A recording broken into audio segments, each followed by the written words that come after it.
电磁盾僵尸，一个具有保护技能的僵尸，能够用电磁能力制造防护罩，抵挡正面大量伤害，同时也可以保护周围的小僵尸。哦，那它的防护罩是无敌的吗？当然不是。今天我们就来看看有哪些植物的炮弹可以直接穿透电磁盾呢？1. 回旋镖射手，具有穿透能力，同时能造成2次伤害。2. 激光豆，来自未来的高科技植物，可以无视电磁盾僵尸的屏障，直接攻击其本体。3. 红针花，普通的子弹无法穿透，但是大招的镭射光纤可以穿透。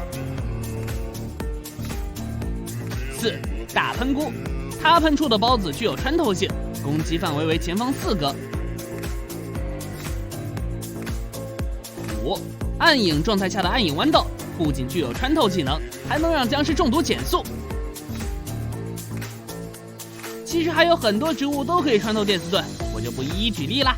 有兴趣的小伙伴可以自己测试一下哦。